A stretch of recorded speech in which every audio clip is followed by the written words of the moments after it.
Buongiorno bianconeri, bienvenue dans ce post-match de Juventus-Freiburg 1-0.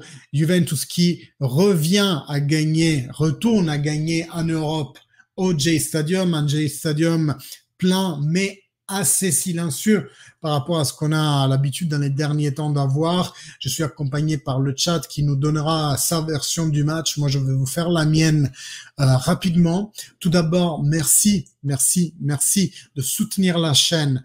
Vos likes, vos commentaires, vos interactions avec la vidéo la rendent plus visible sur la plateforme et ça n'est que bénéfique. Si vous voulez m'aider, supporter mon projet, c'est ça qu'il faut faire, liker, commenter et aussi vous abonner à la chaîne. Il y a un petit bouton, vous activez aussi la cloche, comme ça vous êtes mis au courant de toutes les prochaines vidéos ou live.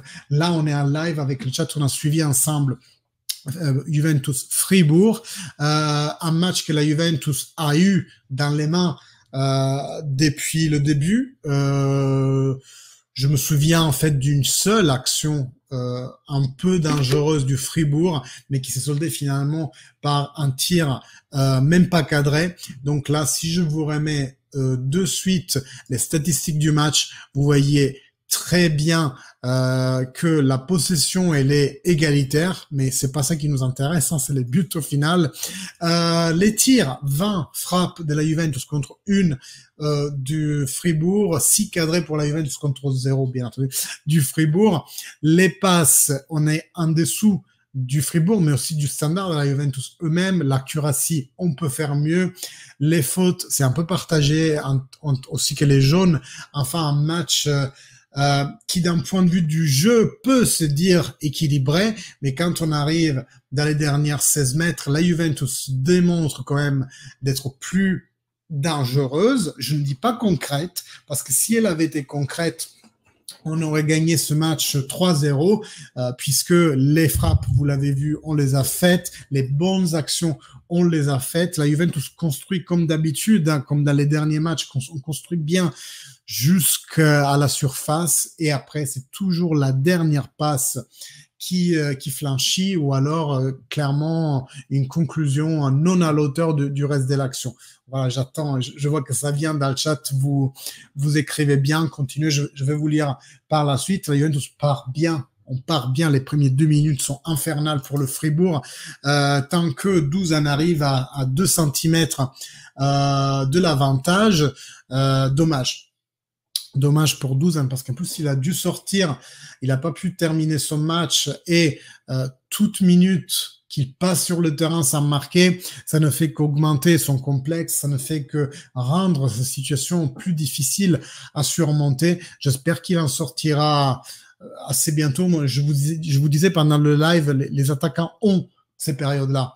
Hein, même Del Piero, quand il est rentré de blessure, de sa grosse blessure, il a passé un an et demi sans marquer sur action. Il ne marquait que sur penalty. Les plus anciens se souviennent sûrement de cet épisode avec l'avvocato Agnelli qui dit « Aspettando Godot », on attend Godot, faisant une citation théâtrale assez cultivée, je trouve. Mais voilà, les attaquants, c'est comme ça. Si ça rentre dans un bad move, dans un bad trip, ben ça a du mal à en sortir. J'espère que ça sera pas le cas pour 12 qui va se reprendre bientôt. Donc rendez-vous déjà dimanche contre la Sampdoria. On sera là en live, on suivra ensemble comme d'habitude, et ça sera son occasion de marquer enfin ce but qui lui manque tant.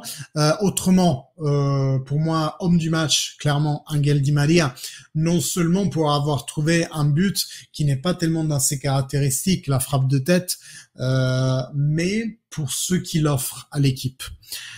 En termes d'assurance, en termes de contrôle du match, en termes de coup de magie. Il n'y a pas une autre définition, parce que quand tu le vois se démêler entre 3-4 adversaires avec sa grâce naturelle, ses pas de chat, c'est vraiment quelque chose qui fait vibrer, et nous les tifosi, on a besoin de ça. Petite note négative pour moi, c'est plusieurs, hein, en fait. Si on doit dire les choses qui m'ont moins plu, en termes de choix initiaux, a posteriori, on peut dire que le choix de mettre Alexandro Serrevelle est mauvais. Allegri, ma che cazzo stai facendo? Mais bon, pour nous, a posteriori, c'est facile de le dire. Pour Allegri qui doit faire les choix suivant les indications du joueur lui-même ou du staff technique, euh, forcément que ça a été beaucoup plus difficile de prendre ce choix. En tous les cas, on a bien vu qu'il est duré 20 minutes. Après, il a dû sortir, donc ça nous a cramé un slot. Néanmoins, on l'a plus ou moins rattrapé. Moi, je pense que le remplacement de Fagioli à la place de Miretti était prévu plus tôt pour la 70e. On l'a anticipé à la mi-temps pour regagner le slot. Ce qui après nous a permis de terminer le match. Mais vous voyez, finalement, je crois qu'on a fait que 4 changements. Je vais vérifier vite fait. Oui, voilà. Le 5e changement, au final, on l'a même pas fait.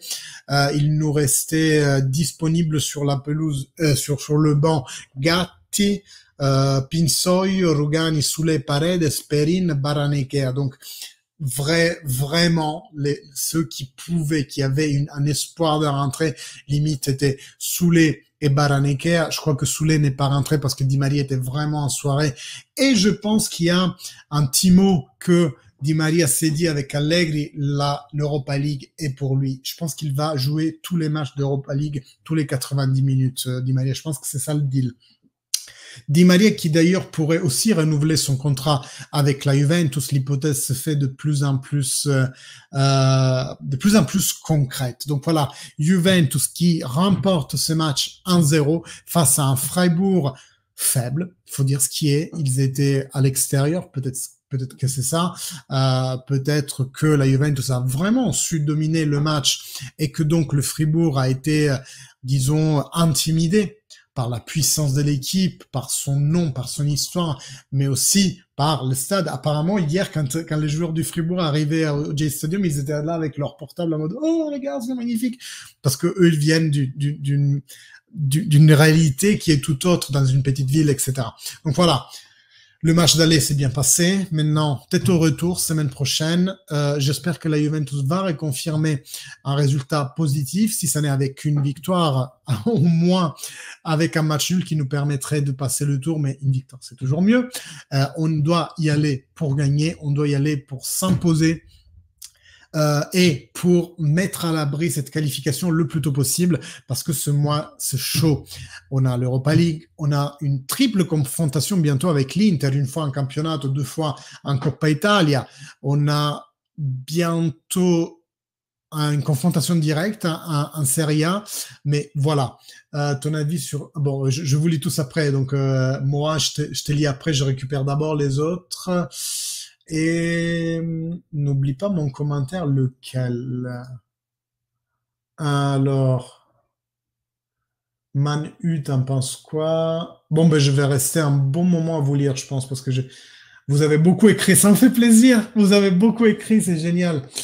Donc voilà, ben, c'est ça le premier commentaire. J'ai vu une équipe solide avec du caractère. Le travail commence à porter ses fruits avec de la patience et de la détermination. La Juve revient doucement, mais sûrement. Forza Juve et Forza Allegri. Alors ça, je pense que tu vas te faire démonter par les gens dans le chat ou dans les commentaires sur le Forza Allegri. Moi, c'est Forza Juve. Le débat Allegri, il me saoule tellement que je veux plus y rentrer. Di Maria est crevé, tu m'étonnes. Ben oui, je pense que les 90 minutes en Europa League, il va tous les faire. Dommage, on n'a pas tué le match. Enfin, oui, on n'a pas tué, c'est ça le mot. Top Di Maria, Locatelli, Fagioli. Ouais, c'est vrai que t'as raison. J'avais complètement oublié, mais Locatelli, grand match, grand match. 12 ans triste pour lui et j'ai hâte de savoir comment va Fede Chiesa. Oui, c'est vrai que d'avoir des nouvelles sur les conditions de Federico, ça me plairait moi aussi. Bonne nuit à toi, Bruno. N'oublie pas mon commentaire, non, c'est lu. Un match bien géré, quelques frayeurs. Peu en vrai, hein, mais peu d'actions adverses. Fagioli qui change la donne et Di Maria qui a la classe, un petit but d'avance, mais on a évité le match piège, tout à fait. Bon match dans l'ensemble par rapport à celui contre la Rome, mais à Fribourg, ça va pas être facile. Bonne soirée à tous et bientôt. Bonne soirée à toi. On est là, les gars. La Juve est solide, mais j'aurais aimé avoir plus de buts. Un seul tir cadré pour tout le match. Eux, oui. Non, mais même, ils l'ont pas cadré, leur tir. Elle était dehors. On espère on va gagner au retour. Coucou. Une équipe sérieuse, une demi-frayeur dans le jeu. On peut dire merci à Di Maria. Il aurait fallu un second but. Ça sera compliqué à Fribourg. Ça va Allez, 12 en manquera peut-être contre la Samp. Ah bon? Pourquoi? T'as lu ça où? Di Maria, quel joueur? Juventino à Paris, Forza Juve, Forza Allegri, bonsoir, quelle équipe? Alexandre, il a juste fait un match pour augmenter son compteur de match pour le renouvellement. Ah oui, non, ne me fais pas penser à ça. Mais tu sais, je t'avais dit, Romain Agreste, enfin, je vous avais dit à tous dans une vidéo, Romain Agreste, si selon lui, cette limite est déjà atteinte, en fait. Bon, là, vous vous saluez. J'espère que vous êtes, non, vous êtes pas tout partis. Il y en a encore qui sont là. N'oublions pas, Forza Allegri pour son travail, souligner quand ça va. Bah oui, il faut souligner. Mais pourquoi tu me le dis à moi? Moi, je souligne toujours quand ça va avec Allegri. C'est d'autres qui vont contre Allegri, quoi qu'il en soit. Alors, à ton avis, Paredes, on va plus le revoir sur le terrain? Non, c'est fini. Du moment où il a fait jouer Barranekea, cioè on l'a entendu jamais ce gars, dans le derby titulaire, je pense que c'est vraiment une croix sur Paredes. Limite, il pourra jouer quelques minutes comme ça, tu sais, quand on est vraiment en fin de match et il nous manque un changement, quelqu'un est trop fatigué, mais sinon. Il est bien rempli le calendrier, oui, oui, oui, bonsoir à tous. Espérons qu'on va récupérer nos 15 points. Regarde ma dernière vidéo, Amel. J'explique bien qu'est-ce qui se passe avec le recours au tard. Et moi aussi, ça me tente bien d'y aller pour me reposer un peu. Dans tous les cas, ça fait plaisir de partager encore un live avec vous. Je sais pas si je serai là jeudi parce que comme dit, je suis en voyage. Je vais essayer de m'organiser. Je vais voir comment je vais faire. En tout cas, merci à vous tous. Likez, commentez, abonnez-vous si c'est toujours pas fait. Je vais juste lire Hugo qui vient d'écrire, donc abonnez-vous, petit bouton en bas. Hugo, il fallait tuer le match, ça va être compliqué à Fribourg, il faut qu'Allegri comprenne que la règle au but à l'extérieur n'existe plus. Non mais je pense qu'il le sait, tu sais. Hein. Rien à faire des autres et de me faire défoncer, et ça t'arrangerait bien. J'ai l'habitude, c'est mon droit de soutenir Allegri, je retourne pas ma veste, on est en démocratie sur YouTube. Mais bien sûr, Pat, mais tu sais que tu as tout mon soutien, en fait. Il y a aucun souci sur ça. Je suis le premier qui te défend Allegri quand il faut. Un bon live, une bonne victoire, merci à tous. Ouais, merci à vous, les gars, merci beaucoup. Jonathan, Émilie, Pat, Amel, mais j'en oublie, hein, il y a Uru qui est passé, il y avait Camille, il y avait, je suis pas témoin de Jéhovah. Hein.